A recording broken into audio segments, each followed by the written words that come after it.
नमस्कार। समृद्ध मीडिया समाचार में आपका स्वागत है। आज हम आपके लिए एक महत्वपूर्ण मुद्दे पर चर्चा करने जा रहे हैं। भारत और ग्रेटर नेपाल के बीच जमीनी मुद्दे पर तनाव क्यों हो रहा है।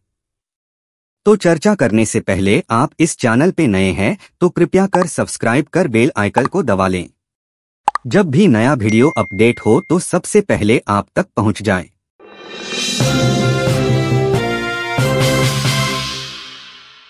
तो आइए जानते हैं भारत और ग्रेटर नेपाल जमीनी मुद्दे पर तनाव के संबंध में विस्तार से। हाल ही में भारत और ग्रेटर नेपाल के बीच जमीनी मुद्दों का मामला तनावपूर्ण हो गया है। पाकिस्तान और बांग्लादेश भी इस मामले में ग्रेटर नेपाल के पक्ष में हैं और वे इस मान्यता प्राप्त करते हैं कि ग्रेटर नेपाल का हिस्सा नेपाल का होना चाहिए।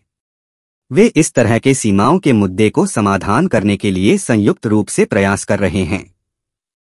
ग्रेटर नेपाल एक पहल है जिसका उद्देश्य नेपाल की सीमाओं को विस्तारित करना है और देश की सुरक्षा, विकास और जनसंख्या के नियंत्रण को सुधारना है। हालांकि इस मामले में बातचीत और विवाद बढ़ गए हैं। भारत इस मुद्दे पर विपरीत पक्ष ले रहा है और यह कह रहा है कि नेपाल को ग्रेटर नेपाल के हिस्से को लेकर दावा करने का कोई अधिकार नहीं है।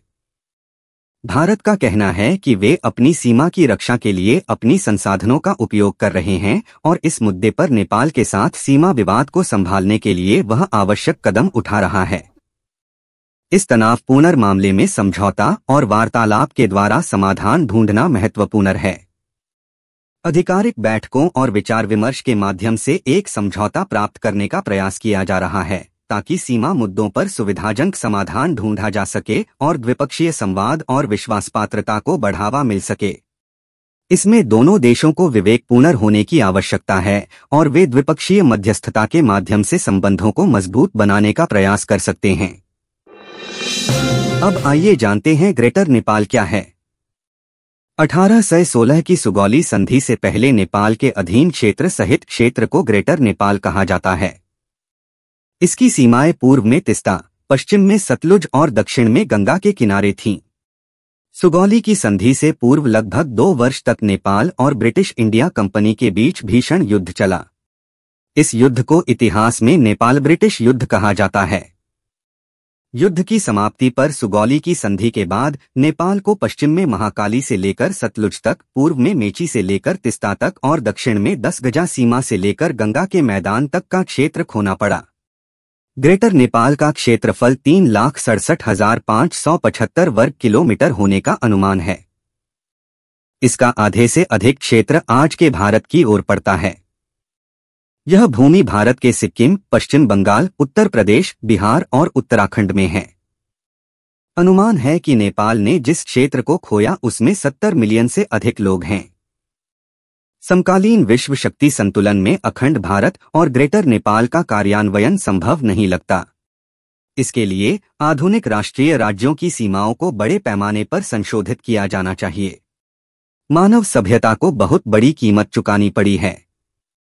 इससे दक्षिण एशिया में अस्थिरता और अशांति पैदा होगी। ऐसी बात किसी के हित में नहीं है। तो यह सिर्फ एक फर्जी, नकली छाया युद्ध है।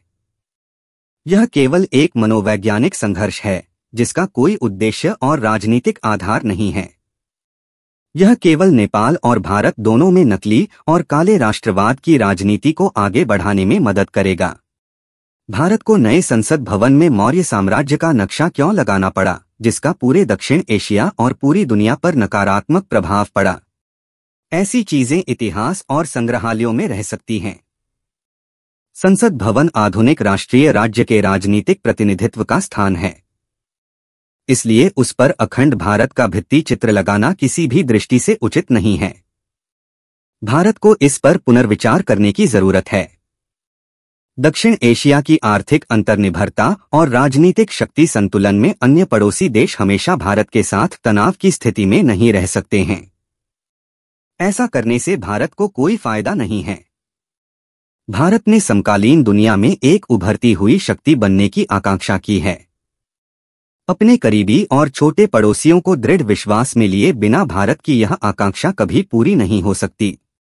इस बात पर भारत को सोचना जरूरी है।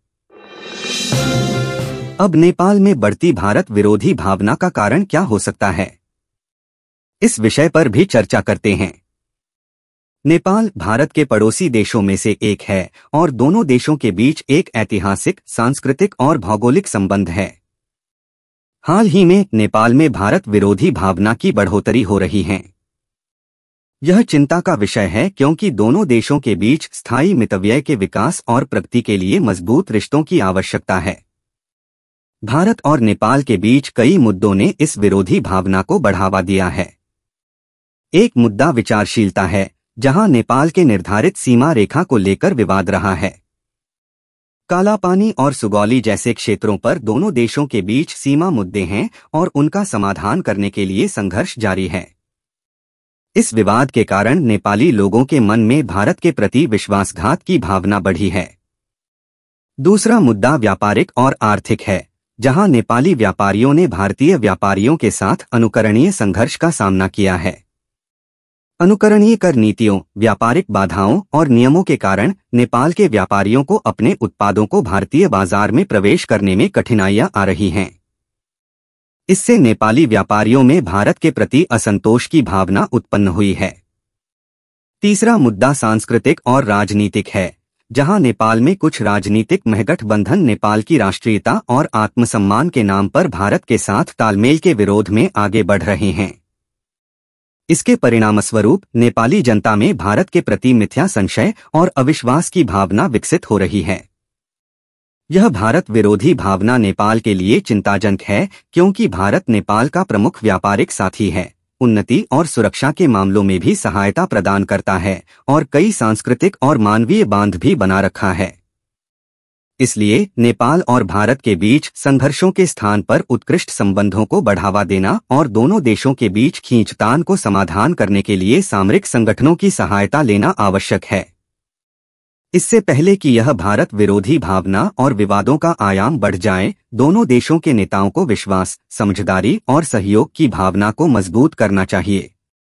वे द्विपक्षीय वार्ता के माध्यम से मुद्दों पर संवाद करने के लिए सक्रिय होने चाहिए और आपसी समझौतों पर समझौता करने के लिए प्रयास करें। भारत और नेपाल के बीच के आपसी रिश्तों को सुदृढ़ बनाए रखना महत्वपूर्ण है ताकि हम संगठनों और उन्नति के माध्यम से एक दूसरे की मदद कर सकें और साथ ही एक समृद्ध और स्थिर क्षेत्र में बढ़त को गारंटी कर सकें।